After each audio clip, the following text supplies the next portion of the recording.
السلام علیکم ورحمۃ اللہ وبرکاتہ۔ امید ہے بیٹے سب خیریت سے ہوں گے۔ آج ہم پڑھیں گے سبق نمبر 5، چڑیا کی نصیحت۔ نصیحت کہتے ہیں اچھی بات یا رائے۔ تو سب سے پہلے ہم اس کے مشکل الفاظ کے میننگ اور ان کی گرامر جو ہے وہ کریں گے۔ تو پہلا ورڈ ہے باتونی۔ باتونی کا میننگ ہے بہت باتیں کرنے والا، اور یہ گرامر کے اندر اسم ہے اور مذکر ہے۔ دوسرا ورڈ ہے اندازہ۔ اندازہ کا میننگ ہے طریقہ اور ڈھنگ۔ یہ گرامر کے اندر اسم ہے اور مذکر۔ صلاحیت۔ صلاحیت کا میننگ ہے قابلیت۔ یہ گرامر کے اندر اسم ہے اور مؤنث ہے۔ آگے ہے ممکن۔ ممکن کا میننگ ہے قابل امکان۔ یہ گرامر کے اندر جو ہے وہ صفت ہے اور مذکر ہے۔ کھلکھلا، زور سے ہنسنا۔ یہ گرامر میں اسم ہے اور مذکر ہے۔ مبتلا، اس کا میننگ ہے کسی کام میں مصروف، اور یہ گرامر کے اندر صفت ہے۔ حیران، اس کا میننگ ہے پریشان اور ہکا بکا۔ یہ گرامر کے اندر صفت ہے۔ انعام، انعام کا میننگ ہے بخشش۔ یہ گرامر کے اندر اسم ہے اور مذکر۔ پچھتانا، افسوس کرنا۔ یہ گرامر کے اندر فعل لازم ہے۔ فضول، اس کا میننگ ہے بیکار، اور یہ گرامر میں صفت ہے۔ تو یہ جو ہے سبق نمبر 5 چڑیا کی نصیحت کے مشکل الفاظ کے میننگ اور گرامر، یہ آپ نے جو ہے اپنی کاپی کے اوپر جو ہے نا وہ آپ نے لکھنے ہیں،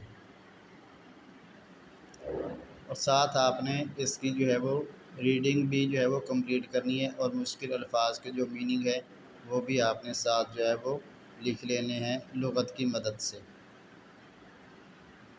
یہ اس کا نیکسٹ پیج ہے، تو اس کو بھی آپ نے ریڈ کرنا ہے، اور مشکل الفاظ کی جو میننگ ہے وہ آپ نے لکھ لینے ہیں۔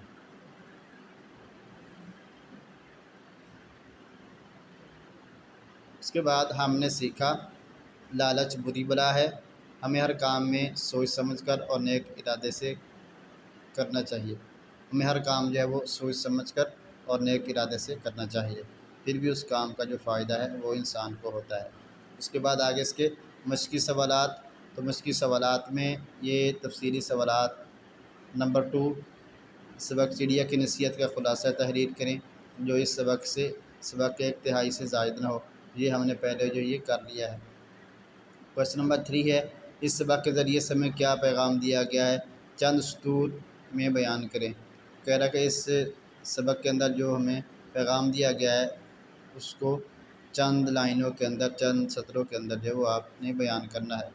تو ہم اس کے اندر یہ لکھیں گے کہ اس کے اندر یہ پیغام دیا گیا ہے کہ لالچ نہیں کرنی چاہیے، کیونکہ لالچ جو ہے وہ بری بلا ہے۔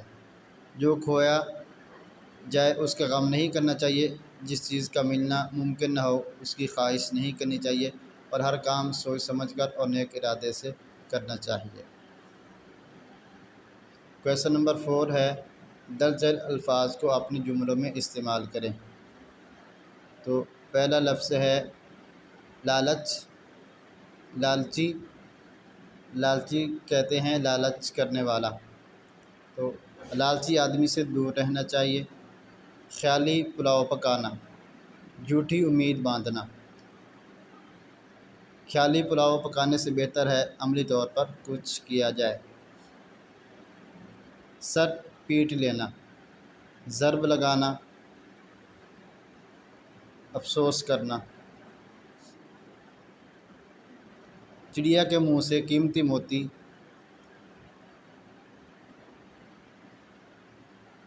کا سن کر چڑی مار نے سر پیٹ لیا۔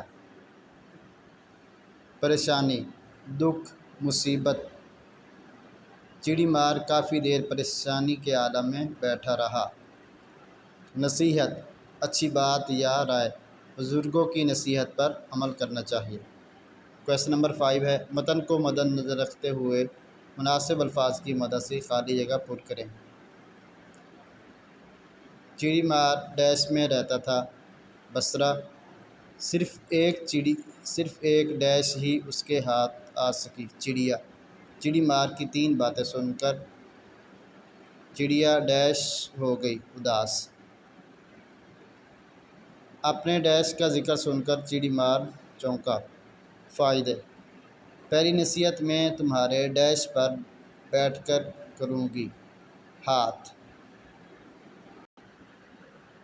اس سے آگے کویسچن نمبر 6 ہے، سبق کے متن کے مطابق درست اور موزوں جواب پر ٹک کا نشان لگائیں۔ چڑی مار نے جال بچھایا، باغ میں، کھیت میں، جنگل میں، میدان میں۔ تو اس کا آئے گا جنگل میں۔ چڑی مار تھا عقل مند، لالچی، مکار، بے وقوف۔ تو یہ آئے گا لالچی۔ چڑی مار نے کتنی چڑیاں پکڑی؟ 1، 10، 20، 5۔ تو 1 چڑی اس نے پکڑی تھی۔ چڑی مار چڑیا کو کس طرح کھانا چاہتا تھا؟ پکا کر، تل کر، بھون کر، ابال کر۔ بھون کر۔ چڑیا کے پیٹ میں تھا سونا، موتی، پتھر، ہیرا۔ موتی۔ آگے کویسچن نمبر 7 ہے، باہمی گفتگو۔ اچھی نصیحت پر عمل نہ کرنے سے کیا نقصان ہوتا ہے؟ اپنے ساتھی طلباء سے تبادلہ خیال کریں۔ بیٹا یہ آپ کی ایک قسم کی ایکٹیویٹی ہے اور ہمیں ان باتوں کا جو ہے وہ نالج ہونا چاہیے۔ اچھی بات یا اچھی نصیحت پر عمل نہ کرنے سے کیا نقصان ہوتا ہے؟ تو ہم اس میں لکھیں گے، اچھی نصیحت پر عمل نہ کرنے سے ہمیں شرمندگی اٹھانا پڑتی ہے، ہمارے وقت اور پیسے کا ضیاع ہوتا ہے۔ نصیحت کرنے والے یہ بات اپنے تجربے سے سیکھی ہوتی ہے، اس لیے ہمیں دوسروں کے تجربے سے فائدہ اٹھانا چاہیے۔ اگر ہم جو ہے وہ کسی کی نصیحت کے اوپر عمل نہیں کرتے تو اس سے ہمیں شرمندگی کا سامنا کرنا پڑتا ہے اور اس سے وقت بھی ضائع ہوتا ہے، انسان کا پیسہ وہ بھی ضائع ہوتا ہے، اور جو نصیحت کر رہا ہوتا ہے اس نے وہ بات جو ہے اپنے تجربے سے سیکھی ہوتی ہے، اس لیے ہمیں اس کے تجربے کا جو فائدہ ہے وہ ضرور اٹھانا چاہیے۔ نمبر 8، 5 الفاظ ایسے بنائیں جن میں میم کے بعد نون آتا ہو اور 5 الفاظ ایسے بنائیں جن میں نون کے بعد میم آتا ہو۔ تو یہ 5 ورڈ جو ہے وہ ہم لکھیں گے۔ منت، منصب،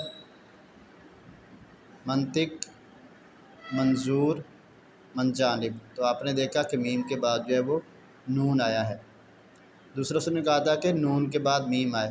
نمک، نماز، نمائش، نمونہ، نمائندگی۔ تو یہ آپ نے جو ہے اپنی کاپی کے اوپر بک کے اوپر جو ہے وہ آپ نے لکھ لینے ہیں۔ کویسچن نمبر 9 ہے، کالم الف کے مطابق کالم بے سے درست متضاد الفاظ منتخب کر کے کالم جیم میں درج کریں۔ تو یہ کالم الف اور بے کے جو متضاد ہیں ان کو ہم کالم جیم میں لکھیں گے۔ تو سب سے پہلے ہے پرانا، تو اس کا آئے گا نیا، تو ہم یہاں پہ لکھیں گے نیا۔ آدمی، اس کا ہے عورت، تو یہاں پہ ہم لکھیں گے عورت۔ تیسرا ہے زیادہ، اس کا متضاد آئے گا کم، کم۔ باریک، اس کا متضاد آئے گا موٹا، موٹا۔ نرم، اس کا متضاد ہے سخت، یہاں پہ ہم لکھیں گے سخت۔ آگے ہنسی، اس کا متضاد ہے غم۔ تو بیٹا یہ آپ نے سارے سوال جو ہے وہ اپنی بک کے اوپر جو ہے وہ مکمل سوالات کے نشان بھی لگانے ہیں اور ان کو اچھے طریقے سے یاد کرنا ہے۔